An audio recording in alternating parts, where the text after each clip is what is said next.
नमस्कार. आज 4 मे 2026 वार आहे सोमवार. लोकसत्ता आणि द हिंदू वृत्तपत्र विश्लेषणमध्ये आपलं स्वागत आहे. 19 डेज टू गो UPSC प्रिलिम. त्यानंतर जे विद्यार्थी 2027 अटेम्प्ट देणार आहेत त्यांनी जे मॅगझिन आहे त्यामधून चांगल्या पद्धतीने रीड करू शकता.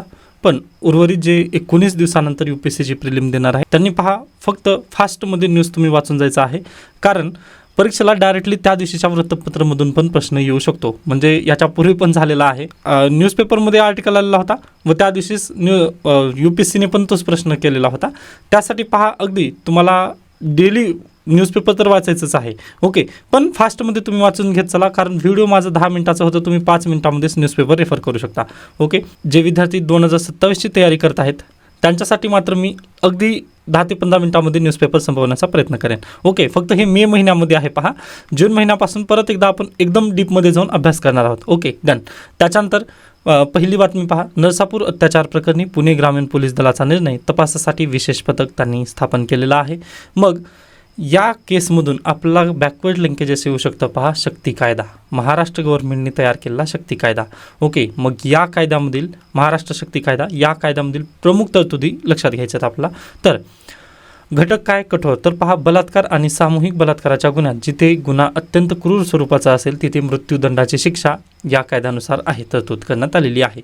व पहा मुख्यमंत्री देवेंद्र फडणवीस यांनी पण तेच म्हटलं की आम्ही जे आरोपी आहे त्याला मृत्यूदंडासाठी नक्कीच प्रयत्न करू.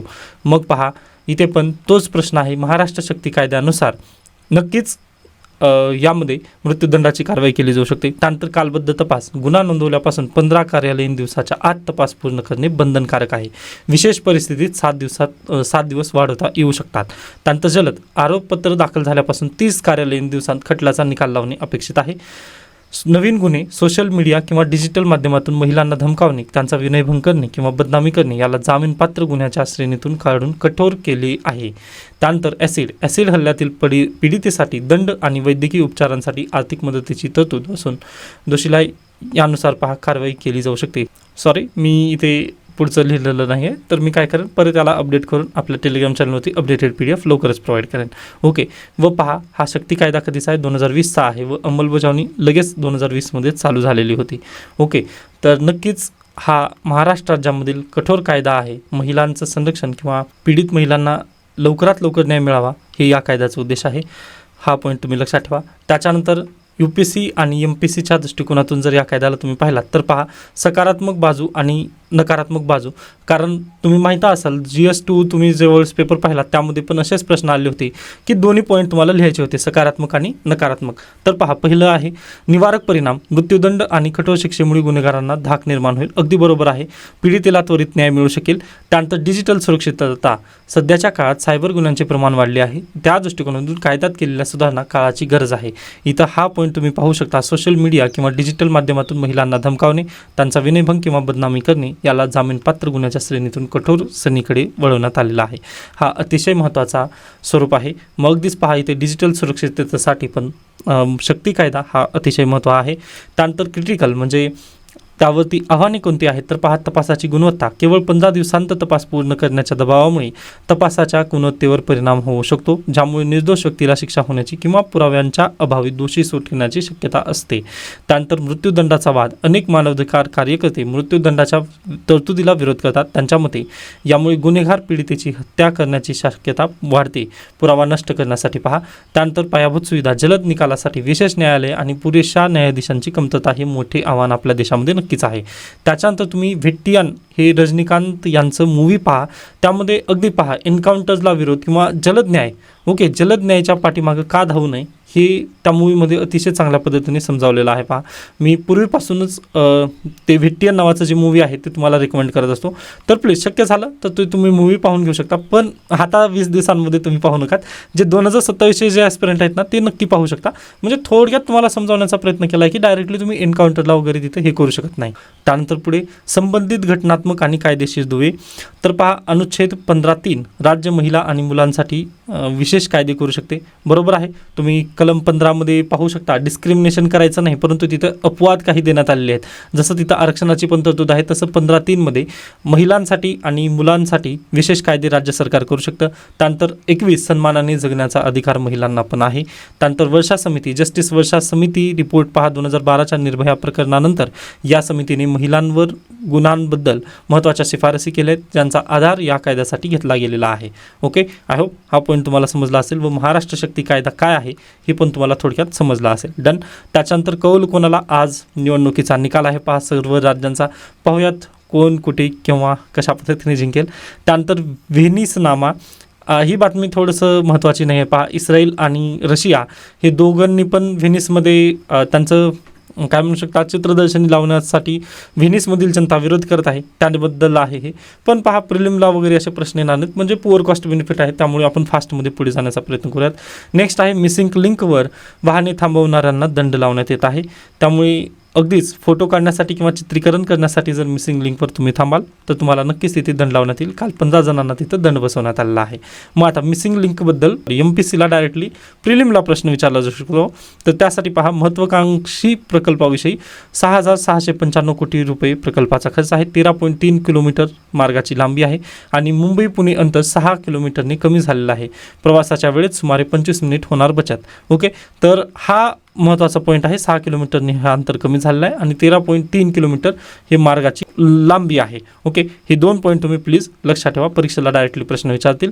त्यानंतर 13.3 किलोमीटरची खोपोली ते कुसगाव या दोघांना लिंक करण्यात आलेलं आहे मिसिंग लिंकद्वारे. ओके, हा पॉईंट प्लीज तुम्ही लक्षात ठेवा. त्यासोबतच पहा मिसिंग लिंक हा प्रवेश नियंत्रित मार्ग असून यावर ताशी 80 ते 100 किलोमीटर अशी तिथं वेगमर्यादा आहे. किती? 80 to 100 किलोमीटर. हा पण प्रश्न कदाचित विचारला जाईल, त्यामुळे प्लीज हे जे फॅक्च्युअल डाटा आहे ते लक्षात ठेवा. त्याच्यानंतर एक महत्त्वाचं सांगायचं आहे, जे मॅगझिन आपलं मे महिन्याचं आहे ना, यामध्ये मी इमेजेस टाकलेले आहेत. जे इमेजेस आहेत ना ते प्रिलिमसाठी खूप महत्त्वाचे आहेत आणि जे लेखी मी दिलेलं आहे ना ते तुम्हाला कशासाठी आहे, मेनसाठीचं लेखी मार्ग आहे. ओके, तर हे 2 पॉईंट प्लीज तुम्ही लक्षात ठेवा. अभ्यास करताना याचा नक्कीच फायदा होणार आहे. त्यानंतर पृथ्वी निरीक्षणाची नवी दृष्टी, भारताची आघाडीची अवकाश तंत्रज्ञान नवउद्यम कंपनी गॅलेक्सी AI ने रविवारी मिशन दृष्टी या उपग्रहाचे अंतराळात यशस्वी प्रक्षेपण केले. ही खाजगी कंपनी आहे व याचं जे प्रक्षेपण झालं किंवा मिशन दृष्टी जे उपग्रह आहे त्याचं प्रक्षेपण पहा अगदीच अमेरिकेतील कॅलिफोर्नियाजवळील वेंडनबर्ग येथून SpaceXच्या फाल्कन 9 या रॉकेटमधून हा उपग्रह प्रक्षेपित करण्यात आला. MPSC किंवा सरळ सेवा परीक्षेला जर असं आलं मिशन दृष्टी हे जे उपग्रह आहे इस्रोने सोडलेलं आहे का, श्रीहरिकोटा येथून हे उपग्रह सोडण्यात आलं का, तर बिलकुल नाही. हे उपग्रह कोणी सोडलेलं आहे आकाशामध्ये, तर SpaceXच्या फाल्कन 9ने, म्हणजे अगदीच SpaceXने हे काम केलेलं आहे. त्यामुळे हा पॉईंट अतिशय महत्त्वाचा ठरतो की खाजगी कंपनी भारताची आहे व आपण कोणाची मदत घेतलं, इलॉन मस्क यांच्या SpaceXची मदत तिथं नक्की घेतलेली आहे. डन. त्याच्यानंतर 190 किलोग्रॅम वजनाचा मिशन दृष्टी हा भारताचा सर्वात मोठा खाजगीरित्या विकसित केलेला पृथ्वीचे निरीक्षण करणारा उपग्रह आहे. त्यानंतर EO सेन्सर सूर्यप्रकाश आणि निरभ्र आकाशात उच्च रिझोल्यूशन प्रतिमा टिपतात, तर ASR सेन्सर रडार पल्सेसचा वापर करून सर्व हवामान आणि दिवस रात्र प्रतिमा घेण्याची क्षमता प्राप्त होते. म्हणजे अगदीच पहा पृथ्वीला अगदी चांगल्या पद्धतीने या दृष्टी मिशनद्वारे टिपण्यात येणार आहे. हा पॉईंट तुम्ही प्लीज लक्षात ठेवा, परीक्षेला प्रश्न येऊ शकतात. हा खाजगी प्रकल्प आहे. ओके, भारत देशाचा खाजगी प्रकल्प कोणता आहे, तर त्याचं उत्तर असेल मिशन दृष्टी. डन. त्याच्यानंतर आपण पुढे जाऊयात. पहा डोनाल्ड ट्रम्प यांची बातमी आलेली आहे, पण आता मी ह्याला हायलाईट पण केलं आहे नाही, कारण आता कंटाळून गेलेलं आहे मी पण की बाबा या बातमीला आपण किती तवज्जो द्यायचं ते. ओके, त्यामुळे स्किप करा. त्याच्यानंतर पहा आज आर्टिकल आहे जे की आपल्यासाठी बिलकुल गरजेचे आहे. पाणी की पेट्रोल वगैरे हे स्किप करू शकता. त्याच्यानंतर एक आलेलं आहे आर्टिकल, युरियासह अन्य कीटकनाशक व खते अनिवार्य कशासाठी, तर त्याचं उत्तर मी आपल्या मॅगझिनमध्ये ऑलरेडी दिलेलं आहे. तर अशा पद्धतीने आजचं लोकसत्ता इथं संपतं. पहा त्याचं खते आणि त्यांचा वापर हा पॉईंट तुम्ही प्लीज पाठ करून ठेवा, किंवा हा डेटा टेबल आहे, अतिशय महत्त्वाचा डेटा टेबल आहे. परीक्षेला UPSC पण असे डायरेक्टली प्रश्न विचारते. युरियामध्ये काय असतं बेसिकली, तर नायट्रोजन असतं, नत्रचे प्रमाण त्यामध्ये 46% असतं. आता अगदी काही विद्यार्थ्यांना वाटेल की सर हे काय कृषीची परीक्षा आहे का, पण पहा अगदी PYQ तुम्हाला ॲनालिसिस केल्यानंतर लगेच लक्षात येतं किंवा आपला असे प्रश्न येऊ शकतात. त्यामुळे फक्त हे युरिया हा एक पॉईंट तुम्ही लक्षात ठेवा. त्यानंतर DAP हे एक महत्त्वाचं आहे.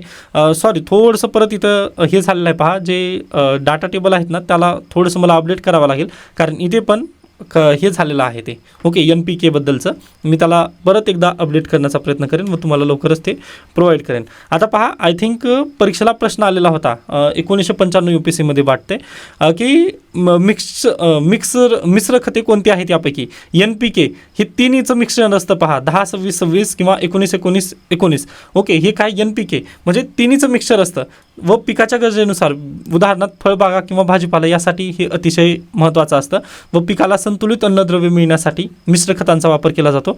तर नक्कीच हा प्रश्न UPSCने विचारलेला आहे, त्यासाठी प्लीज असे प्रश्न येऊ शकतात व यावर्षी खताचा तुटवडा आहे त्यामुळे बॅकवर्ड लिंकेजेस इथून बनवू शकतो ओके. युरिया एक लक्षात ठेवायचं आहे आणि हे मिश्र खतं तर UPSCचा डायरेक्टली PYQs बनलेला आहे. त्यानंतर सेंद्रिय खतं यामध्ये शेणखत सर्व सूक्ष्म जमिनीच्या पूर्व मशागतीसाठी याचा वापर केला जातो आणि जमिनीची पोत सुधारते आणि ओलावा धरून ठेवण्यात याला मदत करते ओके. तर हे जे डाटा टेबल आहे परत त्याला अपडेट करेन मी व इथला एक डाटा टेबल आहे जो मी अपडेट करून परत एकदा आपल्या टेलिग्राम चॅनलवरती याची PDF प्रोव्हाइड करेन. त्याचसोबत पहा आपल्या मॅगझिनमध्ये मी संपूर्ण पॉईंट्स टाकलेले आहेत जे की प्रीसाठी अतिशय महत्त्वपूर्ण असतील ओके. तर विद्यार्थ्यांचं मत होतं की सर प्रिलिम्ससाठी वेगळं आणि मेनसाठी वेगळं, पण आपण एकत्रच हे केलेलं आहे. प्रिलिम्ससाठी जर तुम्ही म्हटलात तर डायरेक्टली मी इमेजेस टाकलेले आहेत तर ते प्लीज तुम्ही लक्षात ठेवायचे आहेत. ह्या इमेजेस तुम्ही एकदा वाचत चला, वारंवार वाचलात ना प्रिलिम्ससाठी करंट अफेअर्स तुमचं डायरेक्टली बनून जाईल ओके. तर आता आपण इथे थांबूया. त्याबद्दल काही शंका काही सजेशन असतील तर नक्की सांगू शकता. त्यानंतर कालचा द हिंदूमध्ये पहा एकही एडिटोरियल नसतं कारण काल संडे होतं त्यामुळे आपण कालचा द हिंदू स्किप केला आहे. Done okay. धन्यवाद.